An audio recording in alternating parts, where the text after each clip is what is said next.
नमस्कार दोस्तों, स्वागत है आपका आपके अपने फेवरेट चैनल वेल्थ मंत्रा में। दोस्तों आज की वीडियो में मैं बात करने वाला हूं टीसीएस के शेयर के बारे में, या दोस्तों टाटा कंसल्टेंसी के शेयर के बारे में, जिसके कि क्वार्टरली और एनुअल नंबर कल आए दोस्तों, और शानदार रिजल्ट कंपनी ने पेश किए। लेकिन इस रिजल्ट के बाद भी आज सुबह से ही मार्केट में आपने देखा कि शेयर कमजोर ट्रेड करता रहा और पहले आधे घंटे में ही लुढ़क कर लगभग 3100 रुपये, जी हाँ दोस्तों, पहले 15 से 20 मिनट में लुढ़कर लगभग 3100 के आ गया। और आपने देखा कि लगभग 11 बजे के बाद 3100 का लेवल भी कंपनी ने ब्रीच कर दिया दोस्तों। यहाँ पे आप देखोगे लगभग 11 ओ क्लॉक के बाद 3100 का लेवल भी ब्रीच करा, और लगभग आप देखोगे कि पूरा का पूरा दिन 3100 से नीचे डील करने का लास्ट आधे घंटे में थोड़ी सी रिकवरी देखने को मिली दोस्तों।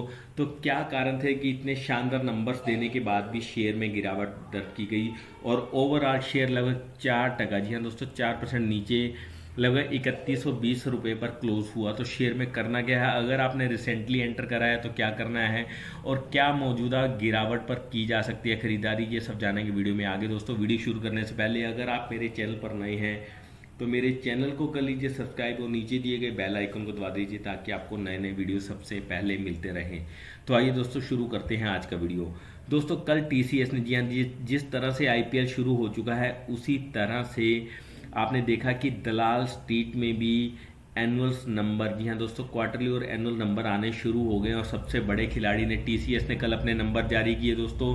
और शानदार नतीजों के बाद भी कल भी, जैसा कि कल कल बाजार में अच्छी खासी गिरावट थी, तो उस गिरावट में टीसीएस ने भी पार्टिसिपेट किया था। और पोस्ट द मार्केट आवर्स जब रिजल्ट आए तो आपने देखा कि उससे उम्मीद थी कि अच्छे रिजल्ट दिए हैं तो शेयर में क्या रुझान रहेगा। जैसे कि आज मार्केट पॉजिटिव थी, उस पॉजिटिव मार्केट में भी नेगेटिव फॉल किया। कारण क्या थे दोस्तों, जी हाँ दोस्तों, यहाँ पे हम जानना चाहते हैं कि कारण क्या थे। कारण थे दोस्तों एक्सपेक्टेशन, जी हाँ दोस्तों, एक्सपेक्टेशन की बात करें तो उम्मीद से ज़्यादा एक्सपेक्टेशन थी रिजल्ट्स की। जैसे कि बहुत ही बड़ा खिलाड़ी है तो बाजार को ज़्यादा उम्मीद थी, जबकि नतीजे जो भी चाहेंगे, अगर आप ब्रोकरेज हाउसेस की बात करें तो नतीजे बेहतर और शानदार रहे थे, बावजूद उसके शेयर में अच्छी खासी गिरावट आज देखने को मिली। और इंट्राडे, जी हाँ दोस्तों, इंट्राडे 3073 तक शेयर गया, लगभग 5.25% इंट्राडे लो तक गया। और लास्ट आधे घंटे की रिकवरी की बात करें तो लगभग आधे घंटे की रिकवरी के बाद 3120 पर लगभग 4% की गिरावट के साथ शेयर बंद हुआ दोस्तों। तो शेयर में करना क्या है, इससे पहले हम नतीजों को थोड़ा सा दोस्तों, यही सवाल सबके बाद था कि क्वार्टरली नंबर्स में 15% के राइज के बाद why the share is loser. जी हाँ दोस्तों, लगभग सेंसेक्स का बिगेस्ट लूजर था, स्टॉक फॉल कर रहा है, सबके मन में यही सवाल था वाई, द बिग वाई, जिसको हम आंसर करने की इसमें कोशिश करेंगे। आइए पहले क्वार्टरली नंबर की बात कर ले। टीसीएस के क्वार्टर 4 में प्रॉफिट 6.3%, जी हाँ, लगभग 6.25% क्वार्टर ऑन क्वार्टर बेसिस पर बढ़कर लगभग 9246 करोड़ रुपए रहा। और अगर वाई ऑन वाई, जी हाँ दोस्तों, अगर वाई ऑन वाई बेसिस बात करें तो लगभग 15% की, वाई ऑन वाई बेसिस की बात कर रहा हूँ तो लगभग 15% की पिछले साल के इसी क्वार्टर के मुकाबले लगभग 15% की ग्रोथ दिखाई थी। और क्रॉस करेंसी रेवेन्यू भी लगभग 4.25% बढ़ा। और कंपनी ने क्वार्टरली बेसिस पे हाईएस्ट एवर डील्स क्लोज कर दी। जी हाँ दोस्तों, हाईएस्ट एवर डील अगर क्वार्टरली नंबर्स पे बात करें तो क्लोज करी। ऑर्डर बुक आप देखोगे कि ऑर्डर बुक $9.2 बिलियन की क्वार्टर 4 में इन्होंने टोटल कॉन्ट्रैक्ट वैल्यू की क्वार्टर में गेन करी। और टोटल ऑर्डर बुक $31.6 बिलियन की रही, 17.1% growth compare to the previous financial year. दोस्तों 17% की अच्छी खासी ग्रोथ की बात कर सकते हैं हम, और बावजूद इसके शेयर में गिरावट थी। कारण दोस्तों मैं बता चुका हूँ, एक्सपेक्टेशन थोड़ी ज़्यादा होती है, बड़े खिलाड़ियों से ज़्यादा होती हैं।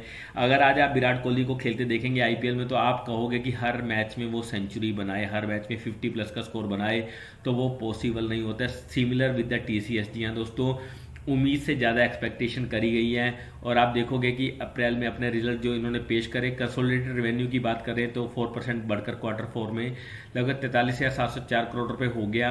और इसके पीछे कारण था दोस्तों backed by ramp up large deal, जो कि बहुत अच्छी लार्ज डील रही, cross currency tailwind and recovery in the demand. जी हाँ दोस्तों, इन सबके चलते बहुत ही ज़बरदस्त रिजल्ट पेश करे थे। और दोस्तों बात कर ले टीसीएस के ऑर्डर बुक की, मैंने आपको बताया क्वार्टर 4 में $9.2 बिलियन की ऑर्डर बुक उन्होंने गेन करी है। और ओवरऑल क्वार्टर, जी हाँ दोस्तों, over yearly order book $31.6 billion की रही है, और 17.1% की ग्रोथ इसमें रही है। जी हाँ दोस्तों, और कंट्री की, जी हाँ दोस्तों, देश की सबसे बड़ी आईटी सर्विसेज प्रोवाइडर कंपनी ने बहुत ही शानदार नतीजे पेश करे हैं। और अगर बात कर लें सेगमेंट्स की, जी हाँ दोस्तों, सेगमेंट्स की बात कर लें, वीएफएसआई में 7% क्वार्टर ऑन क्वार्टर बेसिस पे ग्रोथ आपने देखा कि वीएफएसआई में 7% रही। सीपीजी सेक्टर में, रिटेल एंड सीपीजी में 4% की ग्रोथ रही। Life sciences and health care में 3.8% की रही। और मैन्युफैक्चरिंग वर्टिकल रिपोर्टेड 3.9%। और टेक्नोलॉजी एंड सर्विस में 2.8% की रही। और अगर हम बात कर ले दोस्तों सेगमेंट की, कंट्री वाइज की बात कर ले, तो आप देखोगे कि continental Europe including continental Europe में 8.5% की quarter on quarter basis, north America में 3.9% और यूके में 3.4% की ग्रोथ रही। और अदर मार्केट्स की अगर बात कर लें, मिडल ईस्ट अफ्रीका की 4.2% और इंडिया में 2.8% और लैटिन अमेरिका में 2.5% की ग्रोथ रही। तो आप देखोगे कि बहुत ही ज़बरदस्त नंबर कहे जा सकते हैं। और बावजूद इसके शेयर में रही गिरावट। और ब्रोकरेज हाउसेस की, जी हाँ दोस्तों, ब्रोकरेज हाउसेस का इसके बारे में क्या व्यू है, आप देखोगे कि नंबर को आप ब्रोकरेज हाउसेस की, किसी भी ब्रोकरेज हाउस के व्यूज़ को उठाकर देख लीजिए और उसके बाद आपको आइडिया लग जाएगा कि नंबर्स क्या कहते हैं। जी हाँ दोस्तों, बात कर ले सीएलएसए की, तो रेटिंग दिया आउट परफॉर्म और टारगेट रेज कर दिया 3560 का। जी हाँ दोस्तों, 3560 रुपये का। यहाँ से अगर आप बात करें तो लगभग 12 से 15% ऊपर के टारगेट दिए हैं। बात कर लें क्रेडिट स्विस की, इन्होंने भी रेटिंग दिया आउट परफॉर्मर और टारगेट दिया 3750 का। जी हाँ दोस्तों, 3750 का। यहाँ से लगभग आप बात कर लें तो 20% का अपग्रेड किया है। गोल्डमैन सैक्स की बात कर लें तो रेटिंग रही है बाय और टारगेट रहा है 3646 का।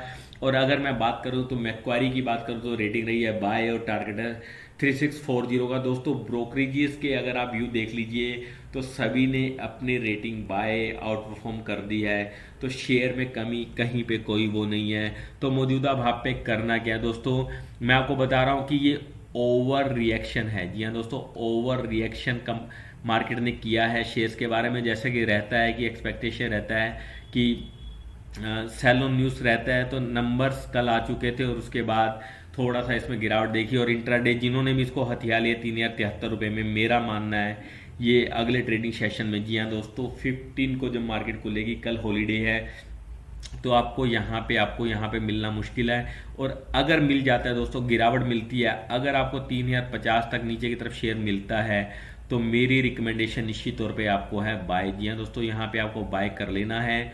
और आपको मैं 3 मंथ्स का, जी हाँ शॉर्टर टर्म अगर आपका नजरिया अगले क्वार्टरली नंबर तक, मैं आपको 3 मंथ्स का टारगेट 3500 कंजर्वेटिव टारगेट की बात कर रहा हूँ दोस्तों, 3500 का टारगेट सुजेस्ट कर रहा हूँ, जो निश्चित तौर पर आता हुआ दिखाई देगा। और यहाँ से लगभग अगर आप बात कर लें, तो आप अगर बात करेंगे तो 12% का रिटर्न आपको यहाँ से आता हुआ दिखाई देगा। लगभग 12% का रिटर्न आपको निश्चित तौर पे एक क्वार्टर में, मैं आपको बता रहा हूँ। अगर लॉन्गर व्यू है दोस्तों, तो कंपनी कहीं भी निराश नहीं करनी है। आईटी सेक्टर में कहीं भी गिरावट नहीं आ रही है और ये तो आईटी सेक्टर का शेयर है, जब दहाड़ेगा तो दौड़ेगा भी दोस्तों। और ऑलरेडी आप देखोगे कि ये 52 वीक से लगभग डबल हो चुका था शेयर। जी हाँ दोस्तों, निश्चित तौर पर अगर आप इसको पूरे का पूरा अगर आप करोगे, लगभग ट्वाइस, जी हाँ 2 टाइम्स इन ए ईयर, अगर 52 वीक लो और हाई को चेक कर ले तो लगभग 2 टाइम्स का फर्क आपको देखने को मिला है। और ये लास्ट वीक की 52 वीक हाई शेयर ने टच किया है और वहाँ से आपने देखा कि लगभग 250-300 रुपये नीचे आपको शेयर मिलता हुआ दिखाई दे रहा है। तो निश्चित तौर पे आपको बाय करना है। और अगर आपने रिसेंटली लिया है तो निश्चित तौर पे आपको होल्ड करना है, बिल्कुल भी नहीं घबराना है। मैं बता रहा हूँ कि ये ओवर रिएक्शन है और शेयर जल्दी आपको वापस दौड़ता हुआ दिखाई देगा। और ऊपर में, जी हाँ दोस्तों, ऊपर में 3500 के टारगेट आपको लगभग मैं बता रहा हूँ 3 महीने में, जी हाँ दोस्तों 3 महीने में, उससे पहले भी आते हुए दिखाई दे सकते हैं।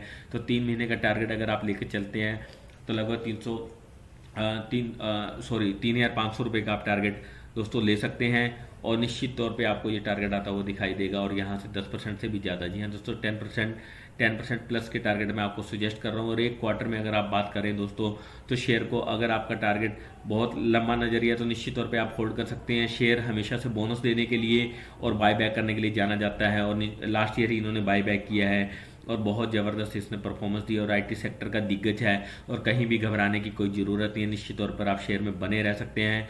और कहीं भी, जी हाँ दोस्तों, कहीं भी कोई गिरावट आती है और शेयर आपको 3000 के लेवल तक फिसलता हुआ दिखाई देता है तो दौड़ कर भाग कर जी हाँ दोस्तों प्लस कर लीजिए, बाय कर लीजिए। निश्चित तौर पे आपको घबराने की ज़रूरत नहीं है।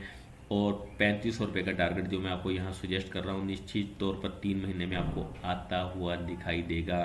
तो दोस्तों बाय कीजिए। और वीडियो के बारे में, वीडियो अच्छी लगी तो लाइक कीजिए, दोस्तों के साथ शेयर कीजिए और कमेंट सेक्शन में कमेंट करके अपने कमेंट जरूर बताइए। और चैनल को कर लीजिए सब्सक्राइब ताकि आपके लिए नए नए जानकारी वाले वीडियो सबसे पहले आते रहें। दोस्तों आप स्वस्थ रहें, व्यस्त रहें, मस्त रहें और मुनाफा बनाते रहें, इसी कामना के साथ चलता हूँ और जल्दी मिलता हूँ ऐसे एक नए वीडियो के साथ। Till then good bye.